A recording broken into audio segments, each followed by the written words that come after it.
Oke guys, welcome back to Daily Charting with Toshi, di mana kita akan daily chart your favorite cryptocurrencies. Oke, dalam 24 jam terakhir, Kitonos Market lanjut lagi meningkat sebesar 4,64%. Dengan total market cap mencapai 976 miliar US dollars. Dan kita bisa lihat Bitcoin berhasil reclaim 19.200. Dan tinggal pertanyaan satu nih, apakah dia bisa mempertahankan ini sebagai support atau konfirmasi? Ya. Nah, itu merupakan peningkatan sebesar 2,93% dalam 24 jam terakhir untuk BTC. Untuk Ethereum, lebih bombastis. Ya, dia peningkatannya sekitar 8%-an selama 24 jam terakhir dan kembali di atas dari 1.600-an.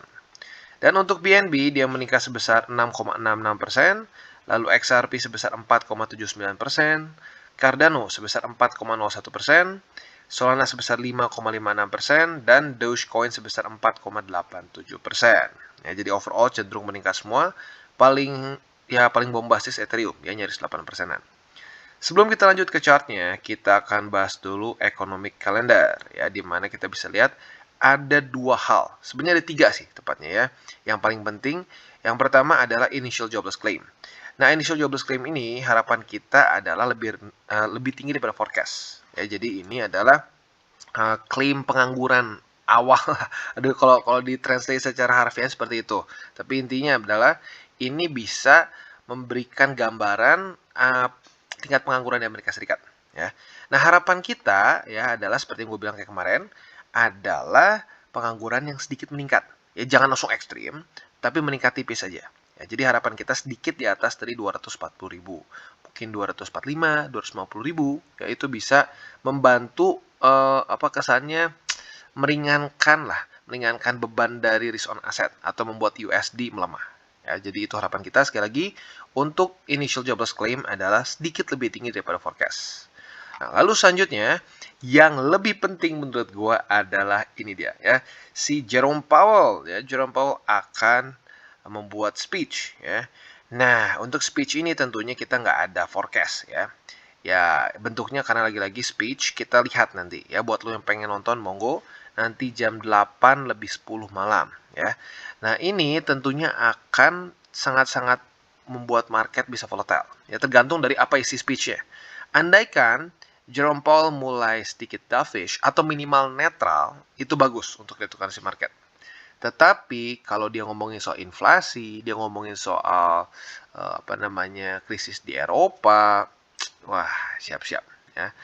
Itu akan cenderung membuat market hancur lagi kayak kemarin ya. Basically kayak gini deh ya. Andaikan dia ngomong lagi soal peningkatan interest rate yang lebih tinggi, atau dia ngomongin soal markets akan mendapatkan pain yang lebih besar lagi seperti kemarin, ya siap-siap akan bisa drop signifikan. Karena terakhir kali Jerome Powell speech dan dia hawkish, itu saham Amrik ya, total saham Amrik itu kalau nggak salah minus sekitar 1,2 triliun US dollars, bukan rupiah, US dollars. Jadi lagi-lagi ini super penting ya. Selain dari itu ada juga crude oil inventories, tapi jujurnya menurut gue yang paling akan membuat market volatile adalah dua ini, Jerome Powell dan juga initial jobless claim. Ya, jadi kita bisa tunggu nggak terlalu malam ya, jadi nggak perlu nyubuh, jam setengah 8 dan jam 8 lebih 10 ya, bisa lo catat. Nah, selanjutnya kita akan geser ke chart ya. Nah, sayangnya sekarang Bitcoin sudah sedikit di bawah dari 19.200. Tapi nggak apa-apa, ya lagi-lagi kita masih punya waktu. Kalau kita lihat jam 7 pagi tadi, dia itu daily close-nya di 19.293. Berarti oke ya, di atas dari 19.226. Nah, sekarang yang menjadi pertanyaan pentingnya adalah apakah daily close pada hari ini atau lebih tepatnya besok nanti jam 7 pagi bisa di atas dari sini atau enggak? Kalau bisa di atas dari sini, itu berita yang cukup baik untuk Bitcoin. Ya. Tetapi kalau ini ternyata cuma false breakout, ya, atau ini malah menjadi satu bull trap, ya kita harus bersabar, harus nunggu lagi. Ya. Nah, nanti tentunya untuk buy limit kita akan bahas di belakang. Sekarang kita akan geser dulu untuk mungkin PR short term-nya ya. PR short term-nya adalah tadi bertahan di atas dari 19.226. Untuk PR long term-nya kita tahu masih cukup jauh sayangnya ya, PR-nya masih banyak, yaitu adalah reclaim MA200 weekly ya.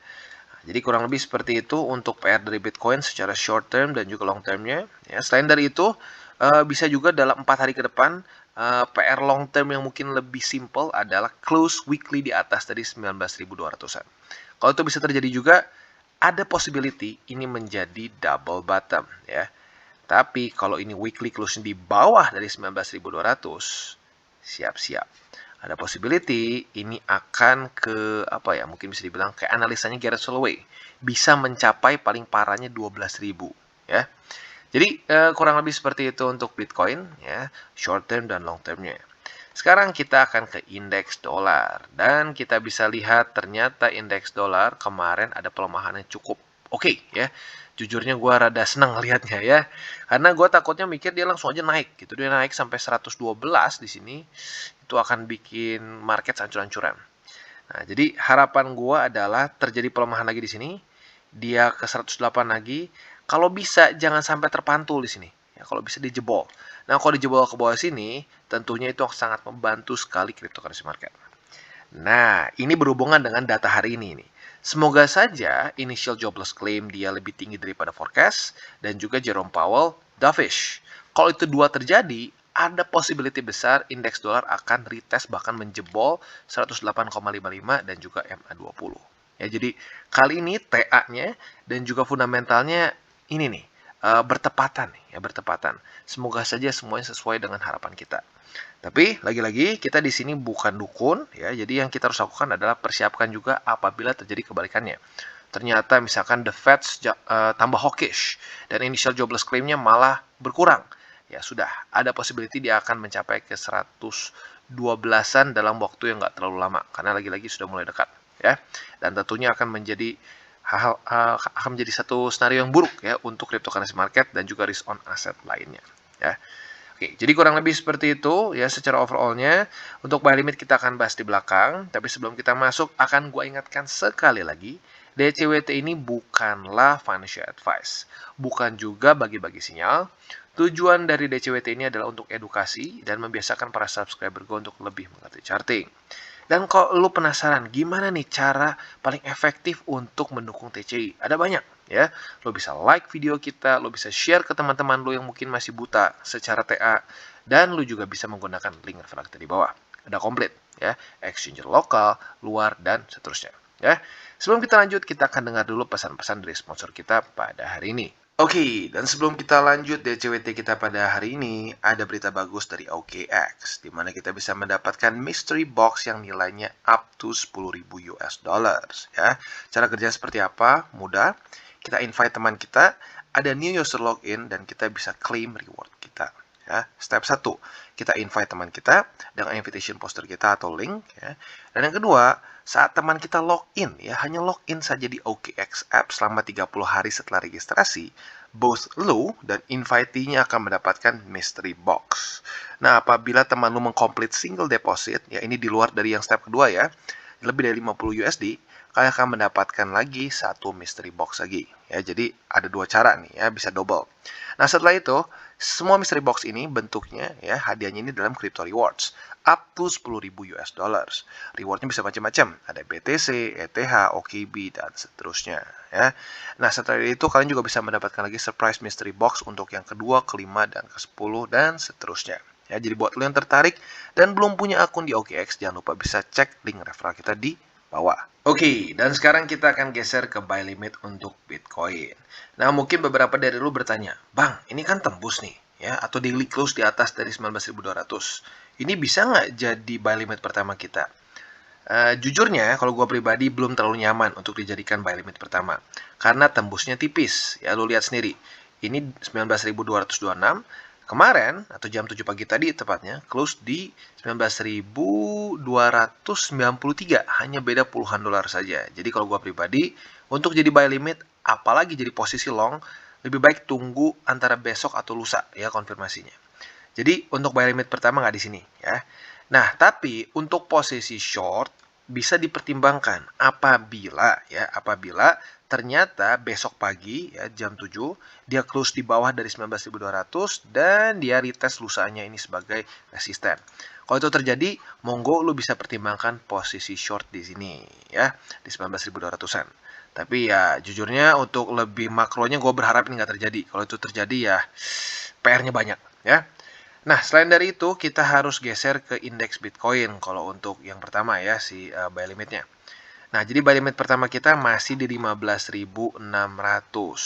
Nah, 15.600 ini adalah, lu kayaknya udah hafal lah ya, statistik yang terjadi 2 kali sebelumnya, siklus 2020 dan 2015. Di mana saat dia weekly close di bawah dari MA200, ya, di 2 siklus sebelumnya itu, dia drawdown 30% dari MA200.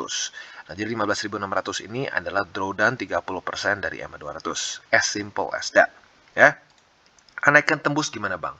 Andaikan tembus, apalagi sampai weekly-nya juga tembus dan close weekly juga di bawah dari 2 harga tersebut, siap-siap. Kemungkinan besar secara TA-nya dia akan menuju ke support selanjutnya.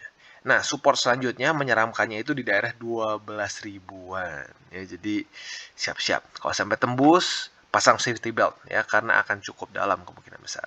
Nah, tapi buat lu yang mungkin pemain futures ya happy-happy aja, lu bisa nge-short kesannya. Ya, tapi baik lagi ya, for now belum ada terjadi konfirmasi. Kita tunggu dulu. Lagi-lagi harapan makronya adalah dia nggak weekly close dan nggak daily close di bawah dari 19.200-an. Ya.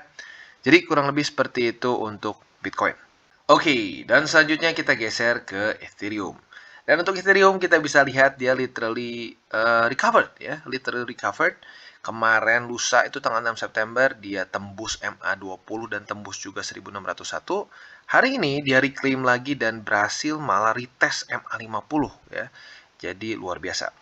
Nah, jadi buat lu yang kemarin sudah TP, ya posisi shortnya di sini literally lu cuma cuma berapa jam ya, nggak sampai sehari langsung TP dan naik lagi ke atas. Nah, jadi ini pentingnya buat lu mungkin yang sering kalau lupa-lupa pasang TP, ya ini jadi reminder karena kadang-kadang lu cuma dikasih kesempatan sekali untuk TP ya. Nah, untuk sekarang Ethereum secara struktur yang kita bisa pertimbangkan adalah posisi long. Nah, posisi long ini bisa lo pertimbangkan di 1601. Tapi dengan konfirmasi. Ya, jadi ini kan reclaim nih, ya. Kalau terjadi konfirmasi, ya, terjadi di tes 1 dan konfirmasi baru silahkan kalian buka posisi long. Dan long yang kali ini jujurnya secara risk rewardnya nggak ekstrim bagus ya karena menurut gua TP yang amannya di MA50 karena kita sudah lihat di retest 2 kali sebelumnya sebagai resisten. Ya, jadi kalau terjadi konfirmasi yang cukup, monggo kalian buka posisi long dengan target TP di MA50 ya. Nah, tetapi andaikan dia gagal mempertahankan 1600 sebagai support ya dan dia malah jebol ke bawah, nah lu juga bisa pertimbangkan untuk nge-short. Tentunya sama ya dengan retest. Kalau dia terjadi retest atau confirmation ya, tepatnya retest kedua atau confirmation, monggo kalian short dengan target TP di 1524. Jadi itu kurang lebih untuk posisi long dan short untuk dalam beberapa ya dalam price range sekarang ya. Dan untuk posisi spotnya ada 2 tempat yang paling dekat. Yang pertama lo bisa pertimbangkan untuk akumulasi spot di 1601 atau bisa juga di 1524 USD. Ya, as simple as that. Walaupun harusnya sih kalau buat lo yang udah taruh dari kemarin-kemarin kena ya, karena kita bisa lihat di sini kena, kemarin juga kena. Ya. Tapi buat lo yang mungkin pengen akumulasi dan lupa pasang kemarin, monggo. Ya. Tapi sekali lagi gue ingatkan untuk posisi spot ini untuk jangka yang lebih panjang, bukan untuk jangka pendek. Ya. Medium term sampai long term lah kesannya ya. Tahunan, bahkan mungkin sampai dekade kalau lo mau. Ya. Maka dari itu pastikan kalian cocok dulu dengan projectnya. Ya, jadi jangan asal beli. Oke, jadi kurang lebih seperti itu untuk Ethereum secara struktur overall not bad. Oke, dan selanjutnya kita geser ke Matic. Dan kasus Matic kurang lebih mirip seperti Ethereum, tapi bedanya kalau Ethereum lebih lebih dramatis. Dia tembusnya lebih ekstrim. Matic dia recover tapi nggak balik sampai di atas dari MA50. Tapi not bad ya. Jadi dia berhasil reclaim struktur di 83 sen dan juga MA20. Dan sepertinya pada hari ini dia mulai mau retest lagi ini sebagai support. This is good ya. Nah, ini sekali lagi contoh pentingnya kita tunggu konfirmasi ya. Kemarin kita bisa lihat dia jebol ke bawah.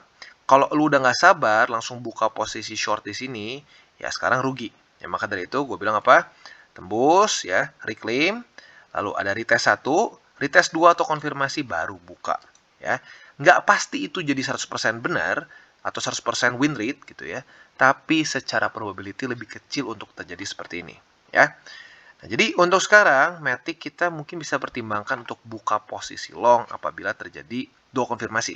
Ya, di sini reclaim, konfirmasi 1, konfirmasi 2, monggo kalian buka posisi. Ya, atau sorry lebih tepatnya ini ya, bukan konfirmasi ini. Jadi yang pertama itu retest, dan yang kedua itu baru disebutnya konfirmasi. Ya. Nah, untuk kalian ingin buka posisi long, tentunya di 83 sen, dengan target TP di MA50, atau boleh juga di Bollinger Band. Nah, di Bollinger Band atas otomatis lebih high risk, MA50 lebih konservatif.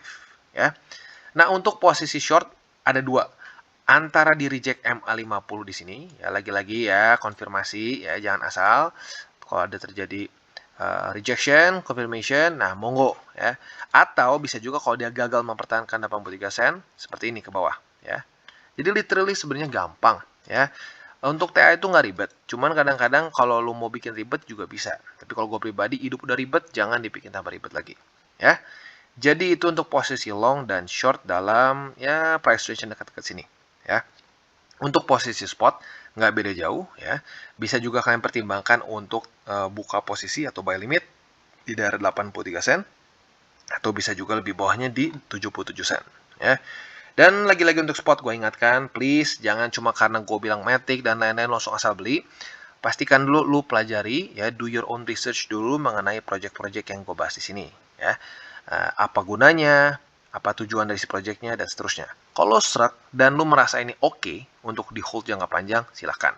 Dan ingat aturan 70-30 ya, 70% BTC ETH, 30% altcoins. Jadi jangan sampai altcoins kalian ya kebesaran. Kalau terlalu besar, lagi-lagi ada resiko market cap yang kalian harus perhatikan. Oke, dan selanjutnya kita geser ke BNB dan sepertinya Ethereum kalah dramatis. Ya, Ethereum aja udah gila nih. Boom, ya luar biasa peningkatannya. BNB kemarin lusa jebol tipis 263,6. Tapi kita bisa lihat kemarin luar biasa, dia berhasil reclaim lagi, bahkan nggak cuma reclaim satu, reclaim dua struktur. Jadi ini BNB luar biasa. Jadi PR dia langsung dia selesaikan dua-duanya dalam waktu yang sangat singkat, hanya sehari saja. Ya.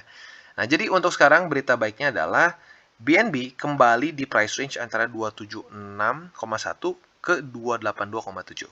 Seperti yang gue bilang, ini adalah daerah sideways yang gue lebih nyaman jujurnya. Ya, karena ini summer low. Nah, jadi harapan gue, dia kalau mau mantul-mantul di sini-sini aja. Ya. Nah, jadi seperti yang lo bisa lihat, mungkin yang paling terdekat adalah posisi long yang lo bisa pertimbangkan. Andaikan di sini terjadi retest 1, retest 2 atau konfirmasi, monggo kalian buka posisi long dengan target TP di 282,7 atau MA20. Nanti kita lihat mana yang lebih cepat, ya. Nah, untuk shortnya tinggal kita balik logikanya. Andaikan nih, ya lu udah ngelong nih, lu dapat konfirmasi ya atau dapat retest 2 naik ke atas. Nah, dia reject juga. Reject, dia retest 1, confirmation, silahkan juga buka posisi short. Ya. Nah, tentunya posisi shortnya lagi-lagi tinggal dibalik ya TP-nya, yaitu di 276,1. Jadi kesannya gini, lu ngelong TP-nya yang di atas, lu nge-short TP-nya yang di bawah. Ya, jujur ini pakai logika sih ya, tapi ya intinya kurang lebih seperti itu. Jadi itu untuk posisi long dan short ya. Nah, untuk posisi spot. Nah, untuk posisi spot sebenarnya gini, di daerah sini ya, buat elu yang belum punya ya, yang kemarin-kemarin di sini mungkin lu tidur seminggu gitu ya, atau tidur 2 minggu lupa buat akumulasi spot, monggo boleh. Tapi kalau lu udah akumulasi berkali-kali di 276,1, ya jangan diulang-ulang terus. Karena kalau diulang-ulang terus juga jadi nggak efektif. Ya. Jadi overall seperti itu untuk BNB dan lagi-lagi cukup dramatis ya. Ini kalau apa namanya kesannya tuh nih kalau ini kayak sinetron yang gila banget nih ya. Kesannya udah mau hancur banget tiba-tiba langsung boom naik lagi ke atas. Tinggal pertanyaan satu, bisa nggak dia pertahankan? Ya karena reclaim it's cool ya, reclaim itu bagus. Tapi kalau dia nggak bisa mempertahankan sebagai support, sama aja bohong. Oke, dan selanjutnya kita geser ke Cosmos atau Atom. Dan ngomongin soal reclaim, ternyata Atom juga nggak mau kalah ya. Nah, tapi di waktu bersamaan kita bisa lihat daerah $13 ini memang sepertinya sangat kuat. Ya, jadi kemarin kita bisa lihat bahwa dia apa namanya sempat retest 20, naik lagi ke atas terpantul 20, tetapi $13-nya masih kuat dan ini sepertinya ada possibility menjadi triple top ya. Nah, tapi ya, ini berita bagus. Karena kenapa? Lagi-lagi dia nggak jadi membuat suatu lower low. Ya. Jadi seperti kita bisa lihat, Atom ini secara struktur luar biasa bagus. Ya. Kita bisa lihat higher high, higher low, higher high, higher low, dan terus. Bahkan sampai kondisi di sini pun dia nggak jadi membuat lower low. Nah, 3 pertanyaan satu nih. Ini kalau triple top beneran, ya, dan jebol ke bawah, ya sedih ya. Secara struktur ini pecah juga. Jadi harapan kita adalah semoga saja Atom atau Cosmos ini bisa lagi lanjut membuat higher high dan mulai daily close di atas dari $13 ya. Nah, untuk sekarang secara setup sebenarnya cukup oke kalau kita mau pertimbangkan untuk posisi short. Ya, jadi kita bisa lihat di sini sudah terjadi reclaim ya, rejection satu. Nah, andaikan di sini juga dia masih akan jadi bearish candle, kalau besoknya atau lusa dia ada lagi retest atau confirmation, monggo kalian buka posisi short dengan target TP di $12 lebih 38 sen. Ya, itu untuk yang konservatif. Kalau lu mau lebih agresif di MA20 juga boleh, ya. Jadi itu untuk posisi short. Nah, untuk posisi long tinggal kita balik logikanya. Apabila nanti saat dia turun ke sini ternyata ada rejection lagi dan ada ya seperti biasalah confirmation, ya, ada retest kedua, silakan buka posisi long dengan target TP di $13, ya. Jadi itu untuk posisi long dan short di price range ini. Dan selanjutnya untuk spot, kalian bisa pertimbangkan di dua tempat. Antara di $12 lebih 38 sen atau di MA20 daily yang ada di berapa sekarang nih ya? Di $11 lebih 97 sen. Biar nggak pusing, ubah aja ke $12 ya. Jadi kurang lebih seperti itu untuk Atom, dan seperti yang gue bilang lagi, secara struktur bagus ya, kayaknya Atom secara struktur yang paling rapi dibandingkan dengan berbagai macam kripto lain ya. Nah, tinggal pertanyaannya sekarang, ini triple top beneran nggak nih? Kalau triple top beneran, ya kemungkinan besar strukturnya akan pecah dan mulai membuat lower low ya. Maka dari itu kita tunggu nih, penentuannya adalah di news kita pada hari ini ya, nanti jam 7:30 ya. Aduh, udah kegeser. Ini harus diubah dulu ke GMT plus 7 ya, GMT plus 7 kita ubah di sini GMT plus 7 jam 7:30. Yes, 7:30 ya, initial jobless claim, dan juga jam 8 lebih 10 Jerome Powell. Andaikan dua-duanya ini mendukung datanya, ada kemungkinan cryptocurrency market akan naik lagi. Tapi kalau datanya tidak mendukung ya, atau initial jobless claim-nya lebih rendah daripada forecast, lalu Jerome Powell wah ngomongnya acak adu tuh inflasi tinggi bla bla bla gitu ya, wah hawkish, habislah kita ya.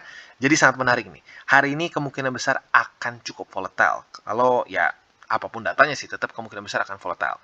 Tinggal pertanyaan antara ke bawah atau ke atas. Ya, lagi-lagi kalau lu mungkin sedikit kelewat, ini pembahasan detailnya ada di depan tadi ya untuk urusan news kita pada hari ini. Oke guys, jadi itu adalah akhir dari segmen DCWT kita pada hari ini. Dan jangan lupa bagi kalian yang merasakan manfaat dari segmen ini, jangan lupa untuk share ke teman-teman kalian. Dan apabila lu pengen mensupport channel kita, ya TCI, jangan lupa untuk menggunakan link referral kita di bawah. Nggak wajib ya, tetapi apabila lu menggunakan link referral kita di bawah, ada macam-macam ya, dari Bybit, Huobi, Maxi, toko kripto, dan banyak lagi ya. Ya, walaupun nggak wajib, tapi kalau menggunakan link referral kita, lu secara langsung membantu perkembangan dari TCI. Dan satu lagi, jangan lupa juga untuk join Telegram group kita, di mana kita bisa ngobrol-ngobrol santai mengenai dunia cryptocurrency secara dua arah. So, jangan lupa untuk like, subscribe, klik the bell icon, and see you on the next video.